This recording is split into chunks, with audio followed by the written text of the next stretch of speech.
कौनसी voter vote देवाई कौन जगह को जीवे नहीं बोलिक निष्पत्ति नहीं। यहाँ है आम शेष निष्पत्ति। मात्र 10 दिन पर कलाहांडी जिले में मतदान रही बेले धर्मगढ़ निर्वाचन मंडली अंतर्गत कोकसरा ब्लॉक गंभारीगुड़ा पंचायत सार्लीगुड़ा ग्रामवासी भोट बर्जन पर चरम निष्पत्ति नहीं। आसंतु देखिबा ग्राउंड जीरो री रिपोर्ट। दीर्घ वर्ष एवं ग्रामवासी माने ग्राम रे मतदान केन्द्र पर प्रशासन निकट रे दाबी करी आसुछंती। हेले दीर्घ दशक धरी ग्राम 8 किमी दूर रे थिबा बोंगमुंडा प्राथमिक विद्यालय रे बूथ केन्द्र को मतदान पाई सर्लीगुड़ा भोटर जाइथिले। सर्लीगुड़ा राजस्व ग्रामर सर्लीगुड़ा अँलागुड़ा रे 784 भोटर रहिछंती, किंतु मतदान केन्द्र 8 किमी दूर रे रहितवा कारणरू सर्लीगुड़ा ग्राम रे थिबा वृद्ध वृद्धा भिन्नक्षम शଯ୍ୟାଶାयी भोटर माने मतदान रु वंचित रहउतवा अभियोग करिसंती ग्रामवासी।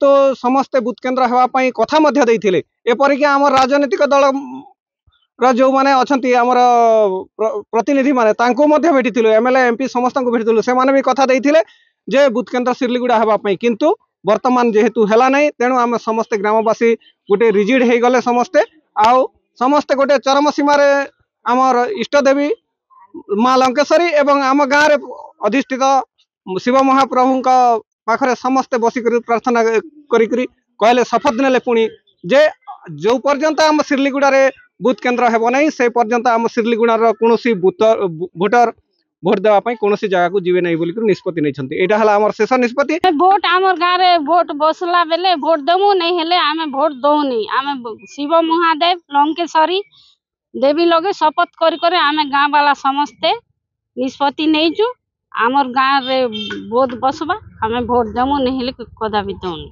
ठीक तबे दाबी परे जिला प्रशासन पक्षरु सर्लीगुड़ा प्राथमिक विद्यालय मतदान केन्द्र पई आवश्यक भित्तिभूमि थाई मध्य नथिबा दर्शाई निकटस्थ अँलागुड़ा ग्रामर प्राथमिक विद्यालय को स्थानांतरित करिसंती, जाको ग्रामवासी तीव्र विरोध करी भोट बर्जन पई चरम निष्पत्ति नैछंती।